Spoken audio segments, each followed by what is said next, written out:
Boa tarde a todos. Sejam mais uma vez muito bem-vindos à nossa casa. Para aqueles que chegaram antes para a nossa confraternização, nosso obrigado por fazer parte conosco desse grupo. Agradecendo também esse grupo que nos acolhe, tanto de encarnados quanto de desencarnados. Né? Mas é com alegria que recebemos vocês todos aqui.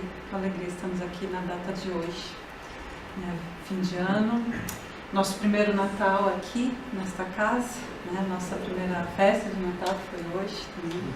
Então é com alegria, com o coração festejando, né? Que recebemos a todos. E eu gostaria de começar hoje a nossa reflexão contando-vos uma história do seu Emiliano Jardim. E o seu Emiliano, ele tinha convicções muito materialistas, o que dificultava muito os seus pensamentos.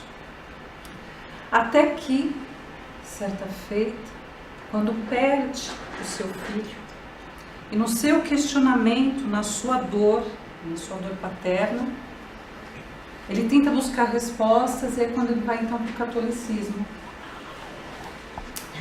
No entanto, no catolicismo, ele não consegue aceitar as opiniões diferentes com relação ao Cristo. E ele então segue para o protestantismo. E no protestantismo também ele se sente insatisfeito. Ele não consegue se completar, não consegue encontrar as respostas, o sentido. E aí ele vai para o Espiritismo. E ele se vislumbra, como muitos que chegam na doutrina espírita, o conhecimento, né? As obras psicografadas, e ele se vislumbra com todas essas ideias. E ele espera, e ele cria a expectativa de ver que aqueles que estão dentro do Espiritismo, que se transformem com essas ideias. Ele esperava ver pessoas melhores, pessoas que acordassem também para essas ideias. Então ele queria ver isso nos outros.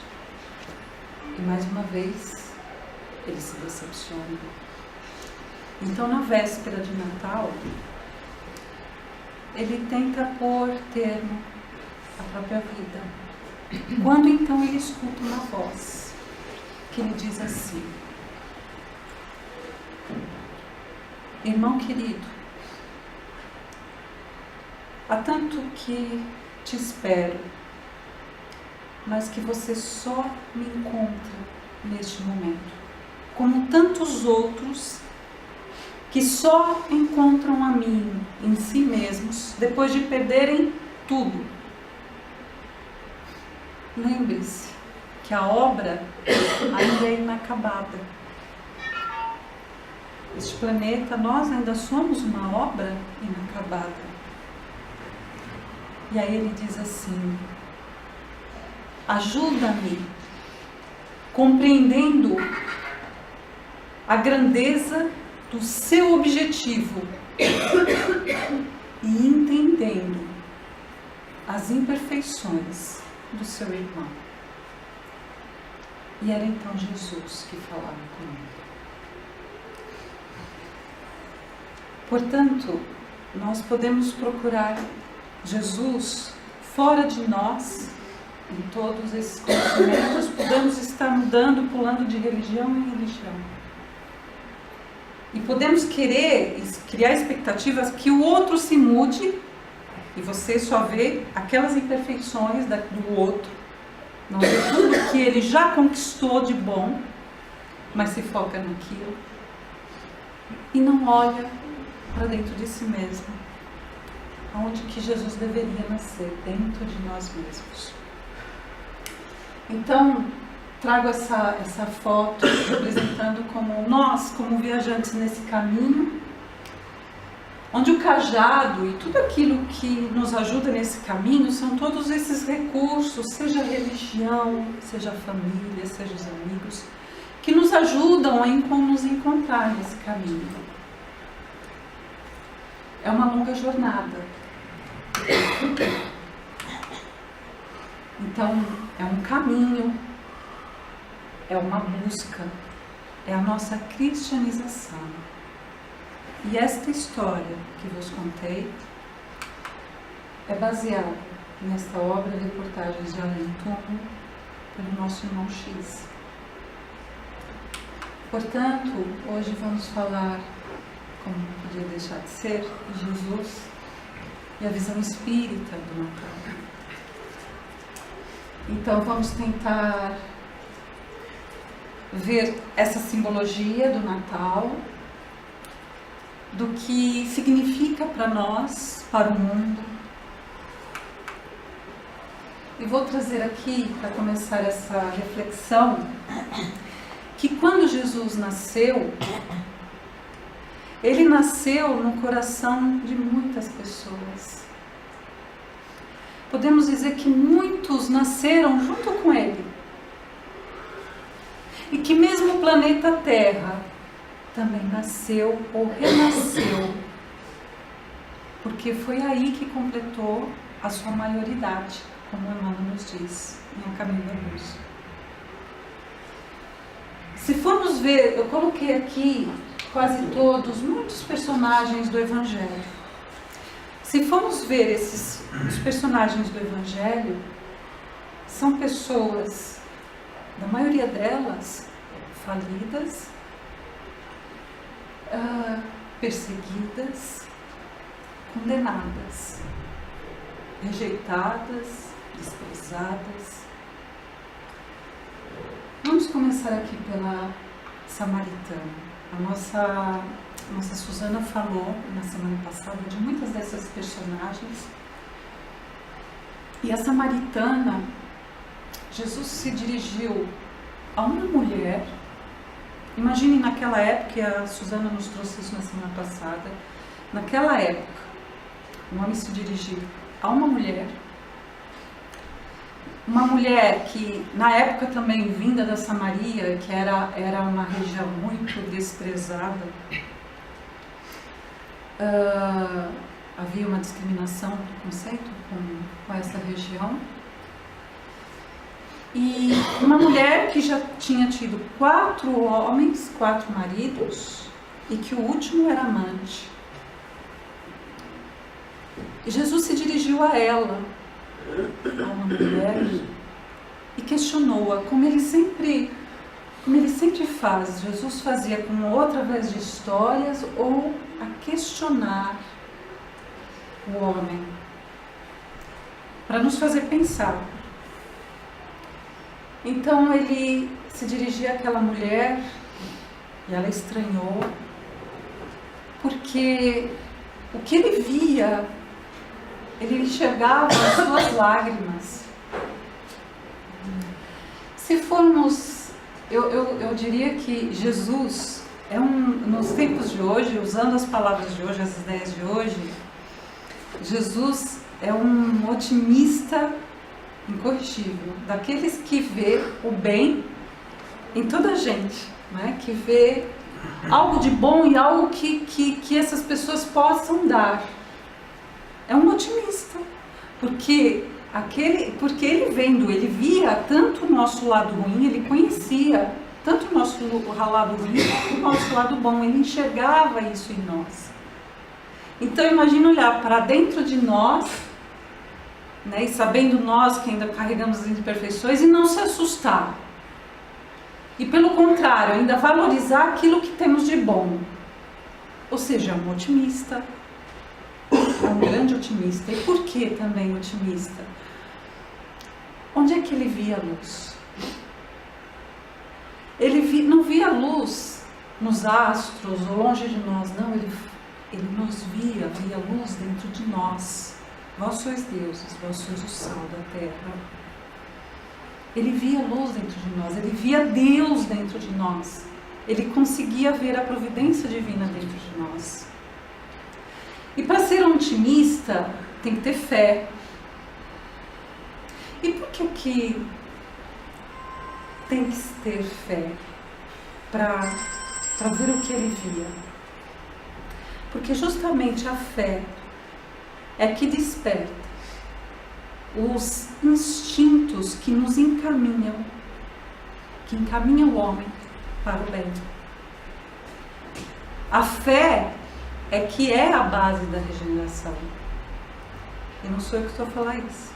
Essas palavras que eu acabei de dizer são do capítulo 19 e item 11 do Evangelho. Portanto, ele era um otimista, ele tinha fé em nós, nas pessoas. Portanto, mulher samaritana, foi assim que ele então tratou, com todo o respeito e se dirigindo a ela. A mulher adúltera, o que ele falou àqueles homens que a condenavam: atire a primeira pedra aquele que estiver isento de erros. Ele chocou com as ideias da época, ele fez repensar e depois, na base do questionamento, e depois perguntou a ela: mulher, onde estão aqueles que te condenavam? Como que, a falar, olha, o que te aconteceu? E falou: vá e não peques mais, vá e recomece. Eu também não te julgo, eu também não te condeno. Nem ele a condenava. Então olha que, e hoje nós vamos usar muito jogo de palavras, é o que eu gostaria. Olha os questionamentos que ele trouxe. A Maria Madalena, também história trazida pela Suzana na semana passada. Ela que foi também de encontro a Jesus, que entra na casa onde estavam os apóstolos. E ela perguntou: será que Deus a aceitaria? E Jesus responde: você já viu a primavera em cima das ruínas, como ela flora?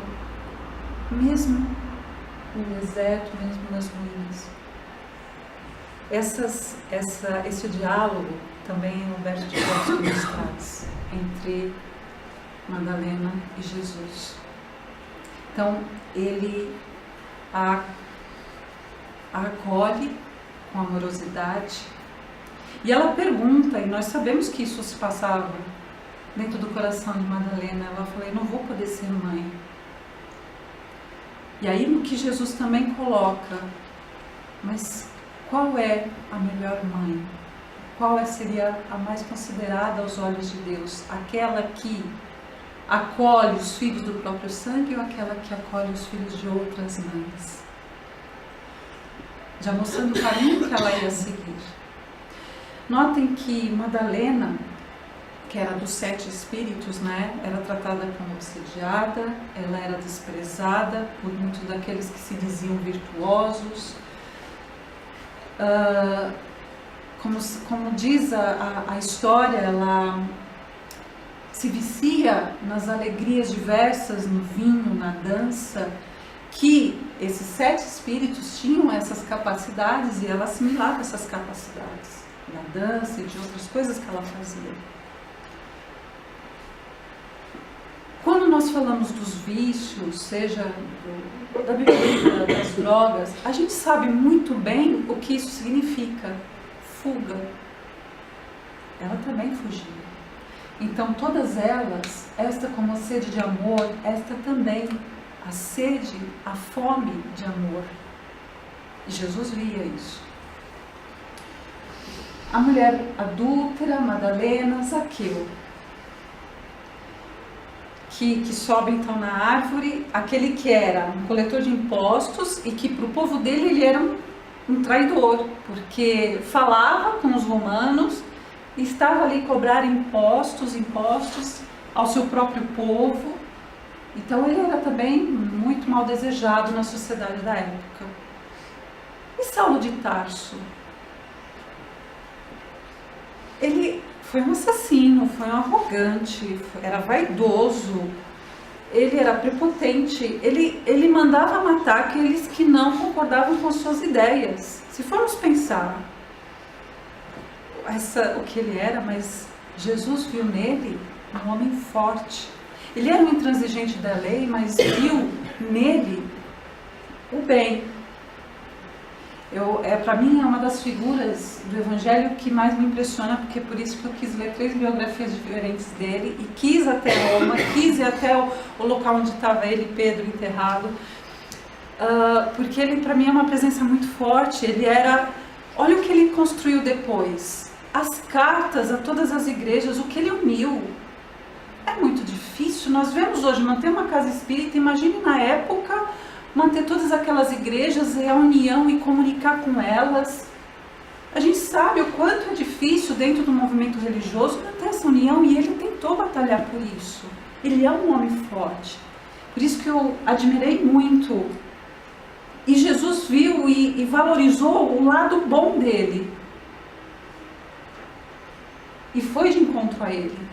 O filho pródigo, que foi uma parábola, é o filho que mais precisava de ajuda. É aquele que precisava buscar o sentido da vida lá fora, precisava primeiro experimentar, ele precisava primeiro aprender por si mesmo. E o pai lhe deu essa chance, lhe deu essa oportunidade. Judas, ele era astucioso, com ardize, era um negociante, ou seja, com ideias assim que eles, claro, ficavam com o pé atrás com ele. E Pedro, o seu receio, o ter negado Jesus, o seu temor, e que ele também era considerado uma pessoa rude, um pescador semi-analfabeto, mas Jesus viu nele uma pessoa atribulada, cheia de afazeres, assim como viu em Judas uma alma inquieta. E Tomé, onde que tinha que ver para crer, mas Jesus também conseguiu chegar ao seu coração e entendia que ele precisava disso para consolidar a sua fé.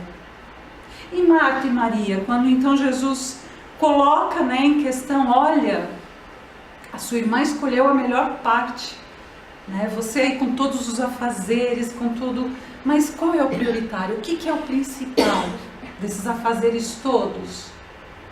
Mostrando o que hoje nos assola, a sociedade, a ansiedade, a tribulação, o correr atrás de uma coisa que às vezes não é aquilo principal, Então, e olha, uma sociedade daquela época, então algo tão atual para hoje. E a mulher hemorroíça, que todo o seu esforço ela acreditou e tentou buscar ajuda, alguém condenado com uma doença física, um mal físico, alguém que sofria há anos, e que no chão das suas possibilidades, porque havia muita gente, ela ainda tentou buscar. Será que, após essas narrativas todas, será que a gente consegue se refletir em algum deles? Será que, então vemos que, apesar de todas as imperfeições, olha o que Jesus foi de encontro a todos eles. E nós hoje nos perguntamos, será que eu vou ser escutada na minha oração? Será que eu estou esquecido? Eles também se perguntaram.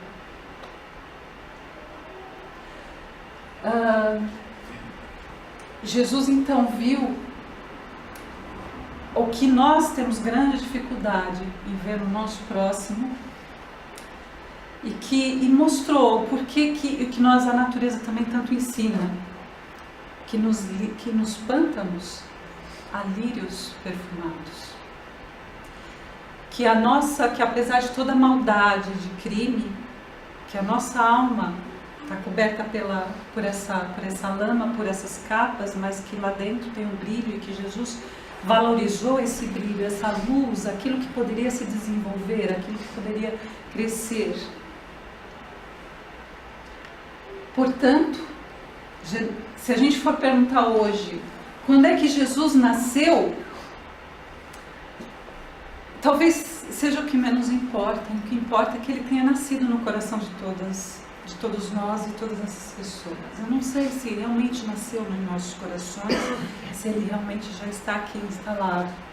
Porque se a gente perguntar a cada um deles quando é que Jesus nasceu, se formos perguntar a Paulo, com certeza ele falaria que foi na estrada de Damasco. Se formos perguntar a Zaqueu, ele responderia que foi em Jericó. Então, para cada um deles, Jesus nasceu naquele momento, naquele preciso momento, em que encontrou com eles, no seu coração, dentro do seu coração.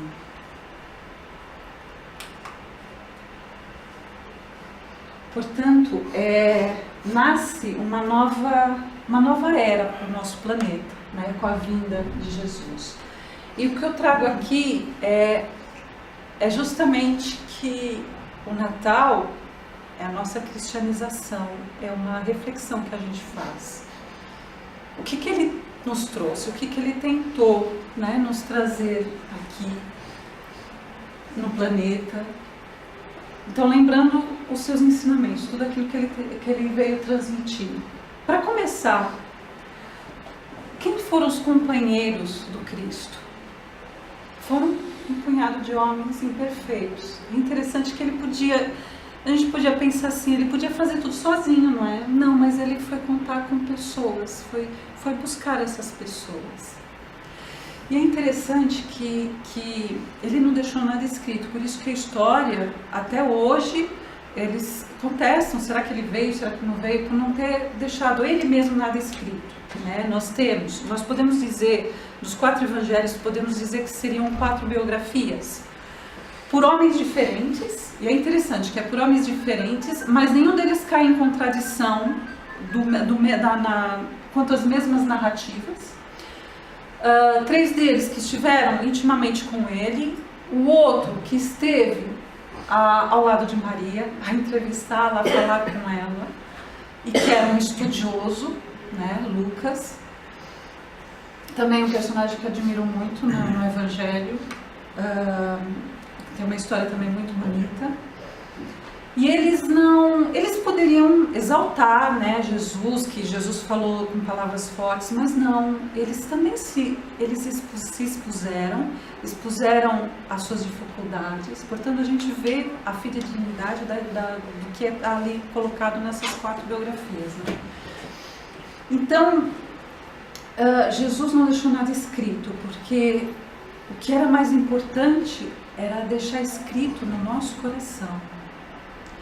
Porque as palavras realmente são insuficientes. A gente vê até hoje que às vezes as mesmas frases, as palavras podem ter várias interpretações. Então as palavras são insuficientes, tanto qualitativamente quanto quantitativamente. Era muito difícil, ele veio trazer lições complexas que a gente está tentando até hoje absorvê-las, consolidá-las.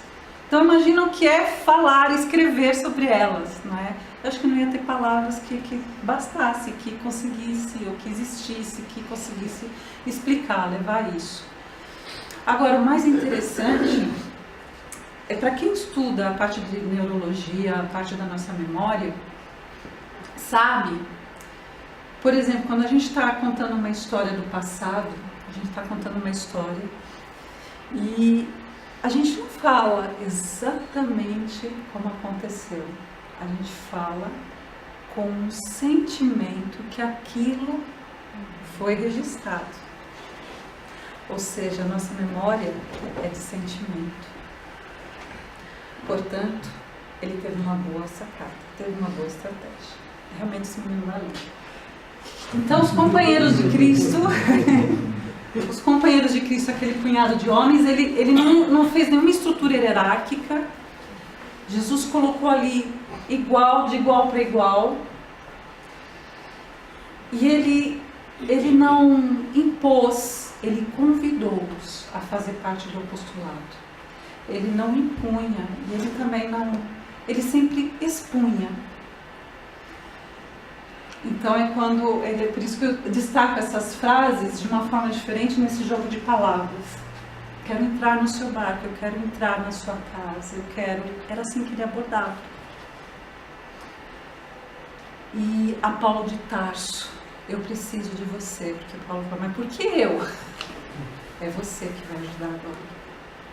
É de você que precisamos. A gente sabe, a nível de todos os apóstolos, a gente sabe por que depois Paulo foi buscado. A forma como ele encontrou, então, como ele ia de encontro a cada um deles, né? Hoje eu preciso ficar em sua casa, né? Na casa daquele que era tão desprezado, né? Pela sociedade. Então, realmente, Jesus deve ter mexido com a cabeça de muitos ali, porque tudo que era de praxe, ele fazia tudo que era diferente, todo sempre saindo desse praxe, né? Do que era esperado. Então, a forma como ele foi a Zaqueu, a samaritana, e Jesus era muito sociável, ele não negava os jantares, as bodas, e foi quando foi do primeiro milagre dele, né, da água em vinho, quer dizer, ele era muito sociável, né, ele estava sempre com as pessoas, ele ia sempre de encontro, sempre fazendo contatos, e ele não estava sempre mudando de ambiente, né, sempre é interessante. E o que ele ensinou sobre a não competição, ou seja, quando a gente teve várias passagens, seja a mãe daqueles dois que ela queria que ficassem ao seu lado, né? E aí ele diz, né, que o maior é aquele que servir, né, aquele que melhor servir, aquele que mais amar. E ele, ao ensinar isso, que foi também na hora derradeira, ele se coloca, ele queria deixar como das últimas lições, que foi na ceia, né, na última ceia, e onde ele começa a lavar os pés de Pedro. Ele falou, você vai entender depois, mas queria deixar marcado ali que o maior servidor é aquele que servisse a todos. Quando a gente vê, por exemplo, nas obras André Luiz, o nosso lar, aquele ministro, né, que é o que coordenava tudo, e ele era o que tinha mais bônus horas, ele era o que mais servia a todos, que menos tinha descanso.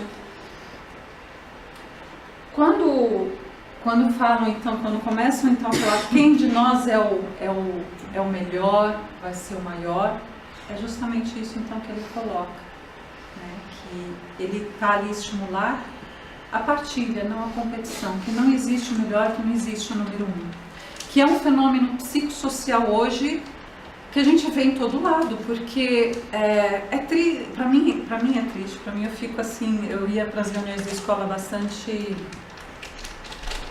eu vou dizer um pouco irritada, assim, digamos, quando falam do destacar os alunos que tiveram isso aqui em primeiro lugar, porque tirou as melhores notas. Quando eu vejo, por exemplo, aquela escola da Ponte, e que o melhor é justamente aquele que vai ajudar aquele que ficou atrás, né? Que vai, ou seja, estimulando entre ajuda. Certa feita, quando um dia falarei um pouco mais sobre essa história, mas quando estava na Chapada Diamantina e estava num grupo de trilheiros, aqueles que andavam mais rápido, né, estavam sempre à frente, eu estava sempre no grupo de trás, andava mais lento. E aí o coordenador falava que os de trás tinham que se esforçar por alcançar os da frente, e os da frente tinham que ajudar aos de trás, a puxar por eles, né, a puxá-los e ajudá-los a caminhar. E é isso, né? E na verdade não é o se destacar, mas é a entreajuda. Portanto, hoje, quando a gente fala sobre o ensino, e é por isso que eu coloquei nessa sequência, eu imagino o que Jesus, como é que foi ensinar aqueles 12 alunos. Imagine colocá-los durante 3 anos dentro de uma sala de aula fechada, não é? E é por isso que eu falo, será que o nosso ensino, os métodos de ensino, imagine só, ensinar tudo aquilo que ele ensinou se fosse uma sala fechada. Não, ele foi para o meio ambiente, ele foi para a natureza, ele colocou-los a trabalhar, colocou-los a agir, colocou-los em contato com a comunidade. E foi assim que ele ensinou. E ensinou com base em histórias. Quando ele fala, quando ele nos coloca entre a aparência, entre a preocupação, tanto a preocupação com a aparência, né, que era a questão das mãos não lavadas, né, dos fariseus questionarem, e aí ele fala assim, mas o que contamina não é o que entra pela boca, mas é o que sai, é o que está no vosso coração.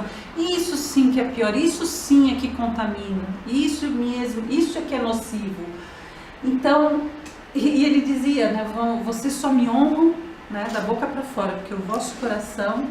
Quer dizer, ele chamava a atenção para onde é que não estava o nosso pensamento, para onde quer dizer, tanta preocupação com a aparência, mas e como é que está aqui dentro? Que é justamente isso que faz nos adoecer, é isso que adoece o nosso corpo espiritual.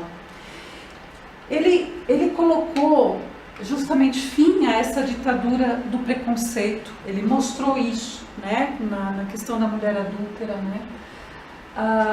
O limpar o nosso olhar, que é, olha, se você quer tirar o cisco do olho do irmão, tire então primeiro a trave do seu olho, né? Então, olhe para dentro de si mesmo primeiro. E foi tudo isso que ele foi mostrando quando ele fala da figueira estéril. Quer dizer, o que adianta? Não adianta você deixar de fazer o bem, porque isso é fazer o mal também. Então tem que fazer o bem, senão você fica condenado, né? Ele chamou a atenção em ter o conhecimento, ter mais aplicado com amor. Ele mostrou sabedoria diante dos doutores da lei, né? Na formatura, numa das formaturas do meu filho, eu achei interessante que a primeira escola que ele esteve, que era, agora não me recordo o nome, mas havia o pastor que fez então o encerramento da formatura e ele falou assim, olha, vocês devem, acima de tudo, de todo esse conhecimento que vocês adquirirem, o importante é o que vocês vão fazer do vosso conhecimento. A forma como ele fez aquele discurso, nunca mais, eu esqueci, ficou assim, eu achei bonito, e ele falar com aquelas crianças daquela maneira. Portanto, ele estava sempre chamando a atenção entre a parte das aparências, a parte do realmente ser, né? Então, ele foi quebrando todas essas barreiras, né, em diversos momentos do Evangelho. Ele mostrou qual seria a melhor parte entre o necessário e o supérfluo, com Marta e Maria. Também com elas mostrou sobre a ansiedade, a gestão dos pensamentos, porque a gente sabe que seja a obesidade, seja hoje uma doença psicossocial, né, que a ansiedade mostra através da obesidade, através da ansiedade, né, que seria pela obesidade, pela insegurança. Quando ele fala, vigiem comigo, ou seja, que a segurança não está no seguro de carro, casa, vida, não, mas que existe uma outra segurança, que é a segurança do próprio espírito, que é a segurança contra a própria ansiedade, né? E é isso que ele também nos traz. Ele nos traz, em muitos momentos, seja da tempestade, seja de quando os apóstolos não conseguiram curar aquele jovem que é trazido a eles e que fala, olha, os seus apóstolos não conseguiram, os seus discípulos não conseguiram curar, e ele fala, homens, até quando eu estarei aqui? Então ele diz assim, vocês têm autonomia para isso, vocês podem fazer. Ou seja, ele estava ali mostrando autonomia e quando ele fala, sede perfeitos, ele mostra que a gente pode se autossuperar, podemos buscar essa perfeição, podemos buscar ser melhores, né? Então, ele mostra tudo isso nessas narrativas. Quando ele fala tanto da parábola do semeador, quando a parábola dos talentos, ele mostra que a gente pode ampliar as nossas capacidades, mostra que o nosso desenvolvimento, o nosso crescimento tem fases, que ali na semeadura existem fases, né? Mostra esse caminho. Ele ensina Pedro, quando fala, embainha a tua espada, a lei de ação e reação, porque o que você fizer agora, depois vai ter ali na frente. Ele ensina a mostrar justamente a outra face quando alguém nos ofende, né? Então, ele nos ensina a lidar com a violência. E depois é interessante, porque a mágoa é uma prisão a nós. E ele ensinou uma forma de nos libertar disso, né? O reconciliar enquanto é tempo, porque se ficar para mais tarde é mais difícil, né? E aí vem um tempo e aquilo vai ficar cada vez mais pesado e a gente não consegue andar enquanto não se desprender daquelas amarras que ficaram para trás. Então, das últimas lições que ele nos ensina, então, a do perdão, e que ele nos deixa: amai como eu vos amei, uns aos outros. E como? Nos respeitando, nos aceitando. Então foram esse resumo de tudo que ele foi nos mostrando. Agora, é interessante como é que é na espiritualidade, a época de hoje. E quando eu vejo aqui no nosso lar, André Luiz nos traz assim, que nos falou às vezes, a ministra, a veneranda, reserva o mais lindo aspecto para o mês de dezembro em comemoração ao Natal de Jesus. É engraçado que eu lembrei de uma pessoa, não sei porquê. Eu lembrei assim, eu lembrei da Guida, falei assim, será que ela enfeitava que nem a Guida enfeita ali a nossa casa, arruma tudo, assim, porque então ela deixa o aspecto mais lindo para o mês de dezembro, ali para o espaço, para os salões verdes. E por quê? E será que eles comemoram também, como aqui? É que é quando a cidade recebe os famosos pensamentos e as mais vigorosas promessas dos nossos companheiros encarnados. E ardentes afirmações de esperança e serviço às esferas superiores em homenagem ao Mestre dos Mestres. Ou seja, quando a Terra, em muitos países, muitos pensamentos, muitas orações, a própria iniciativa de confraternização, isso eleva a vibração. E isso também chega até eles. Então eles aproveitam o momento. A espiritualidade, eu sempre ouvi dizer que a espiritualidade se aproveita desses momentos.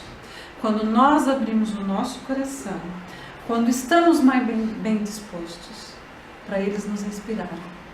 E eles atuam bastante nessa época do ano. E eu posso dizer assim, também é uma coisa que eu sempre ouvi, mesmo que seja por interesse, mesmo que eles estejam com outros reais objetivos, a espiritualidade não vai desprezar nada, eles vão se aproveitar de tudo. Assim como se aproveita a espiritualidade superior de tudo na natureza, nada é desprezado, eles se aproveitam de todos esses momentos, mesmo das confraternizações, quando as pessoas vão e se cumprimentam, para eles tentarem chegar aos corações. Isso foi uma coisa que eu sempre ouvi dizer. É um momento alto para o planeta. Esse é um momento alto para o planeta. E o que o Chico nos fala também em Piga Fogo, né? Isso pela espiritualidade. Porque eles colocaram essa pergunta, né? Como é que os espíritas veem o Natal? E aí ele diz assim que os amigos espirituais dizem assim, que antes do Natal nós reformulamos os nossos votos de cristianização da nossa vida, e por isso que eu estava a lembrar de todos esses momentos do Cristo, através de outras frases. Então, cristianização da nossa vida pessoal e coletiva. Devemos asseverar que sem Jesus em nossas vidas não estaremos muito longe de uma regressão para as selvas. Portanto, mesmo que seja com interesse, é importante que a gente continue a lembrar, que a gente tenta trazer a imagem de Jesus, para que ele não fique esquecido. E ele veio foi ele que separou a nossa história, né, em dois momentos, o antes e depois dele. Por isso o Natal é importante, continuará a ser importante. Portanto, está aí a resposta da própria espiritualidade. Eu gosto, não queria te mostrar já ali, mas as fotos, essas fotos de vários pontos.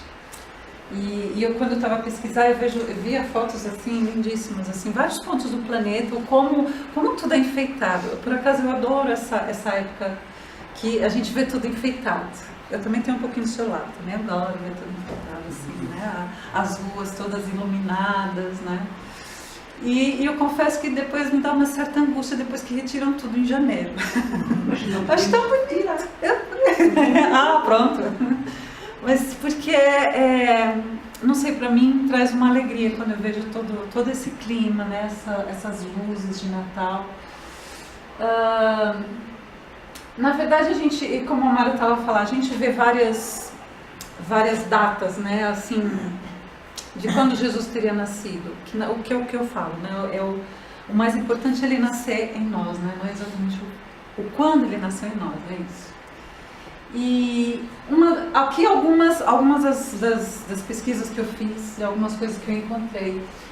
Dizem os chineses que para eles é em março, porque a estrela de Belém, né, como ela era tão reluzente, eles falam que é em março que passou então um cometa naquela época, tal qual a estrela de Belém. Né. O 25 de dezembro tem também uma razão de ser, né, que era quando os celtas, né, festejavam o deus do sol no solstício do inverno. O imperador Aureliano, ele já quis consagrar mesmo esse dia como o dia do nascimento do sol, da justiça, o inconquistável. E é o Papa Júlio I, né, em 250, que decreta mesmo essa data. Na Inglaterra, na Idade Média, era o dia mais alegre. Mas o importante é que ele realmente separou o nosso planeta em 2 marcos do tempo, né? Na sua maioridade, né? Quando ele atinge realmente a sua maioridade. Dizem muitos também que o presépio foi através também de Assis, né? De Francisco de Assis, quando começou então o presépio, né? O tratar da figura da chegada de Cristo. A árvore, tal como nós conhecemos, o pinheiro, há muitos países também tem a sua simbologia e também que dizem que começa também na Alemanha, né, o Pai Natal como São Nicolau, enfim, há muitas origens assim, né, que a gente vai encontrando. Essa semana também é interessante que foi declarado também pela ONU que seria o dia 20, Dia Internacional da Solidariedade. Eu queria lembrá-lo aqui também hoje nessa nossa reflexão. E ele foi instituído, né, por ocasião, em 2005, por ocasião da celebração da primeira década da erradicação da pobreza. E que este ano, 2018, o lema é uma parceria global para a construção de uma prosperidade partilhada, já que a gente está na era digital, né, na 4ª Revolução Industrial, e temos a partilha, né, dos carros, músicas, tudo, então aí a prosperidade partilhada. E a internet a nos conectar, né?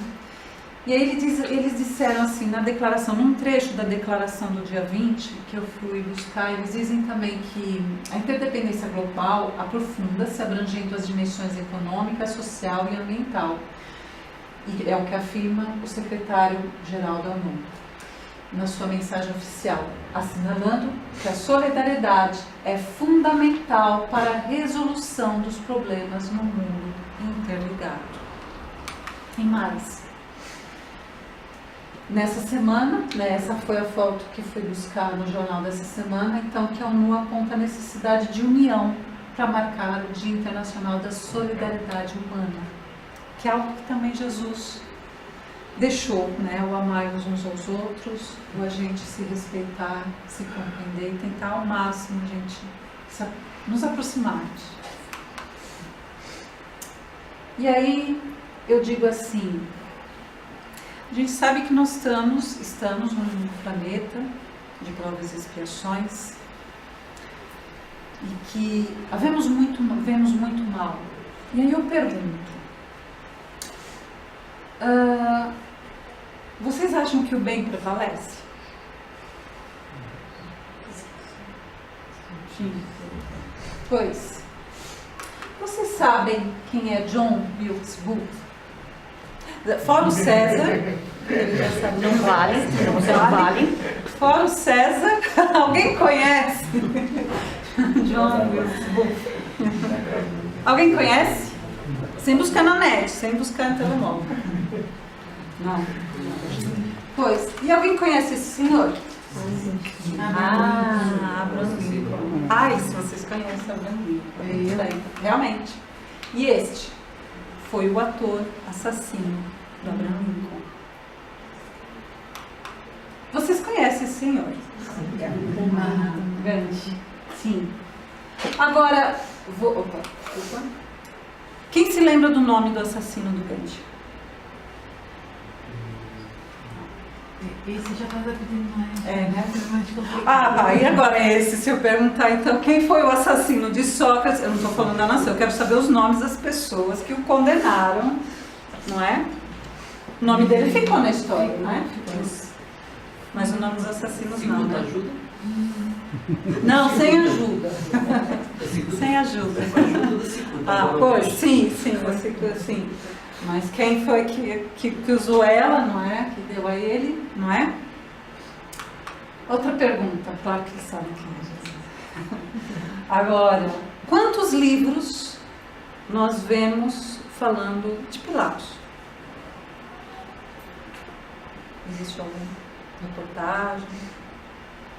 Quantos livros nós temos de Jesus? Nós temos os manuscritos menos. Só. Quantas reportagens nós temos falando, documentários, estudando e tentando falar de Jesus? Graças a Deus o bem prevalece. Graças a Deus o mal é esquecido. Graças a Deus o nome dessas criaturas fica esquecido, que é para essas criaturas terem a oportunidade de se refazerem perante a vida, não é? Portanto, o bem, graças a Deus, permanece em nossa memória. Graças a Deus. E graças a essas criaturas terem outras chances de se refazerem, não é? Portanto, o bem prevalece sim, porque o planeta vai chegar a um planeta puro. Vai. E nós também, se Deus quiser, vamos chegar também. Então, o bem vai prevalecer. O mal pode ganhar aí algumas batalhazinhas, mas não ganhou a guerra, digamos assim, não é? Então, o bem, eu posso dizer, prevalece sim. E que a terra será herdada pelos bons, sim. Porque ela vai chegar ao seu grau, assim como nós todos vamos chegar, sim. E graças a Deus, o bem fica registrado. Graças a Deus. Portanto, nós estamos num mundo em evolução. E essa aqui é uma história muito gira, mas que eu vou ter que manter assim, senão eu vou ter que ler aqui, que eu acho que eu fiz aqui, não sei se conseguem ver, mas são duas crianças, as duas com dificuldades físicas, isso tem uma razão de ser. Uma delas está numa cadeira de rodas e a outra com instrumentos a ajudarem a andar, né, a sua perna. Então são duas crianças, uma palestiniana, outra israelita.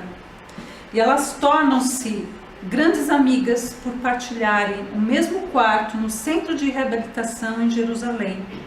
A menina israelita foi vítima de um míssil palestiniano e a menina palestiniana foi vítima de uma bomba israelita. E se tornam amigas no centro de reabilitação. Graças a Deus, a espiritualidade faz esses encontros, não é? E alguém conhece esse semanário? São uns jornais que são distribuídos perto da minha casa, ali na estação de comboio de Carcavelos, que se chama Mundo Positivo.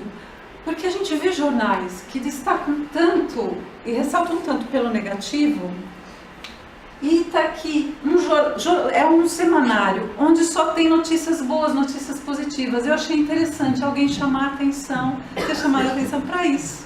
Achei fantástica a ideia.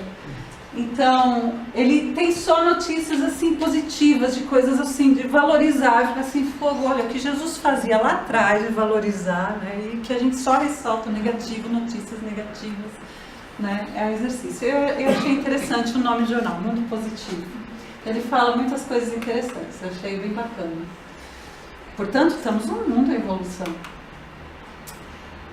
Também, num evento promovido por algumas entidades bancárias, essa investigadora, para a gente mostrar, eu trago aqui personalidades portuguesas. A investigadora Maria Mota, do Instituto de Medicina Molecular de Lisboa, né, sobre, também fazendo uma pesquisa, né, para a solução da malária. Ou seja, o que eu quero mostrar isso é como nós estamos sublimando a nossa profissão, o nosso trabalho, como nós podemos, né, empregar no bem tudo aquilo que a gente tem capacidade, os nossos talentos, ampliando os nossos talentos, como a parábola dos talentos.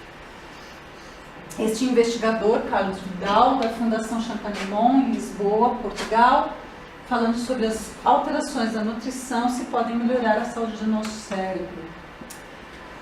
O nosso Guterres, né, falando da plataforma, isso foi em fevereiro desse ano, né, falando sobre uma plataforma que pudesse reunir e elaborar regras para garantir um caráter mais humano de qualquer conflito que envolve tecnologia da informação e manter a internet como um instrumento em serviço do bem. Portanto, estamos vendo pessoas a trabalharem para o bem. E esse aqui vocês conhecem, claro, Aristides de Soldamente, aquele cônsul português que salvou tantos judeus. Naquele programa da Catarina Furtado, Os Príncipes do Nada, também um programa muito interessante, né? Que fala o todo o bem que a gente pode fazer, tudo o que a gente pode ir de encontro. Portanto, nós estamos no caminho, nós ainda estamos aprendendo. Todas aquelas passagens, todas aquelas lições, mas estamos no caminho. Às vezes é difícil a gente vislumbrar isso, e eu quis trazer tudo isso, mostrar que a gente está no caminho e que existe o bem, porque a gente vê o quanto que ainda há de contradições. Por exemplo, quando eu vi uma experiência da Unicef falando de uma menina, né, que colocaram uma menina muito bem vestida no meio das pessoas e foi super acolhida, né, perguntavam cadê a mãe dela, cadê o pai dela, tá. Quando vestiram ela de mendigo, as pessoas fugiam. Ainda temos isso pela aparência, ainda tem. Mas muitos já estão quebrando isso. Ainda a gente está a lutar para tentarmos tirar um pouco dessas algemas, de olharmos tanto a aparência, né? De nos prendermos a isso. Por isso que precisamos relembrar e refletir dessas lições várias e várias vezes e por diversos ângulos, da parte neurolinguística, da parte psicológica, da parte pedagógica, e tentar estudar todas essas lições por esses diversos prismas de conhecimentos que a gente já tem. E por isso, como eu comecei com uma história, eu vou acabar com outra história. E vou tentar narrar essa história de outra maneira. A estrela guia realmente surgiu naquela noite de Natal, dissipando as trevas da noite, assim como ela surge em nossos corações, dissipando as nossas trevas interiores. Os primeiros visitantes de Jesus, quando ele nasce, foram aqueles animais da estrebaria. E realmente, os nossos sentimentos animalizados também são os primeiros a defrontarem com Jesus, com aquelas lições que ele nos traz. São os primeiros a entrar em choque. Ele teve que ir para uma estrebaria, porque havia um recenseamento na época. Não havia espaço para ele, né, físico, para que ele pudesse nascer. Nós ainda também temos uma grande dificuldade de espaço mental para a espiritualidade e também para acolher. Logo em seguida, então, ele recebe a visita dos Reis Magos. Quando a gente começa e aceitamos, então, o nascimento de Jesus em nosso coração, os primeiros a se aproximarem, vendo a nossa modificação, é a própria espiritualidade, os benfeitores. Eles vêm de encontro, vendo a nossa modificação.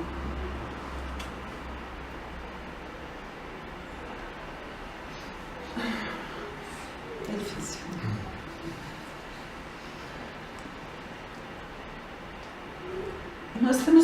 enfrentar todos os conhecimentos que a gente adquiriu, assim como ele enfrentou os doutores da lei.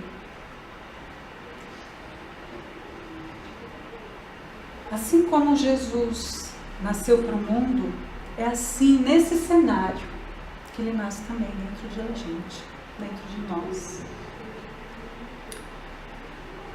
Tentando dissipar essas energias interiores, essas trevas interiores que nós temos, quando na figura de Herodes, que tenta matar todas as crianças naquela idade, aquela faixa de idade, é que quando a gente acalenta Jesus, aceita Jesus, tentamos nos modificar, os benfeitores nos ajudam, tentam nos ajudar, as trevas que nos prendem ao nosso passado, que ainda nos pesa, vem tentando fazer com que ele não nasça. Pelo contrário, que ele morra dentro do nosso coração. E essas trevas representam Herodes dentro de nós mesmos. Então nós encontramos todas essas figuras também no nosso cenário, no nosso mundo interior, para conseguir que Jesus fique aqui dentro de nós. Eu tentei trazer aqui, foi a história do irmão X em Contos e Contos.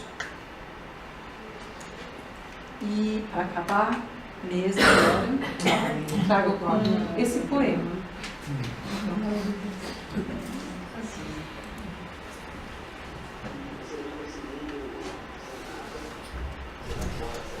Deixa eu tentar aumentar aqui. Só um instante.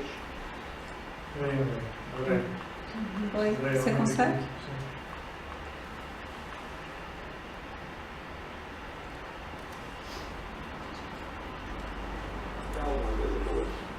Meu poema de hoje diz assim: que você, nesse Natal, entenda o real sentido da data que veio ao mundo. Um católico espírita.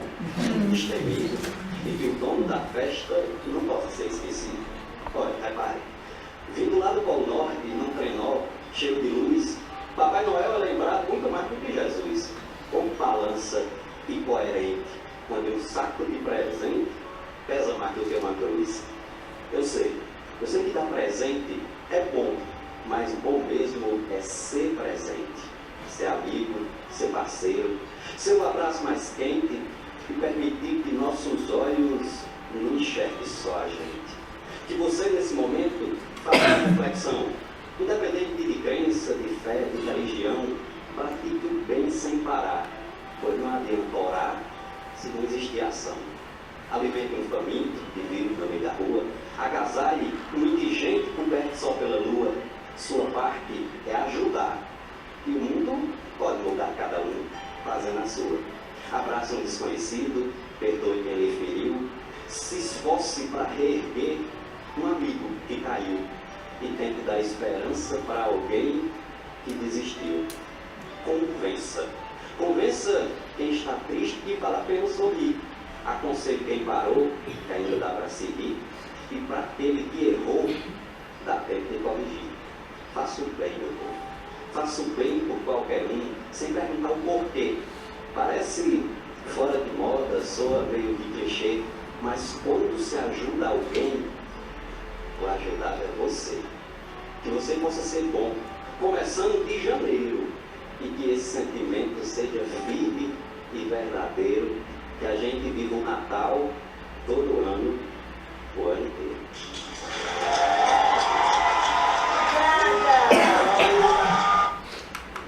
Você... Portanto, agora acabamos com esse poema, Carta de Natal.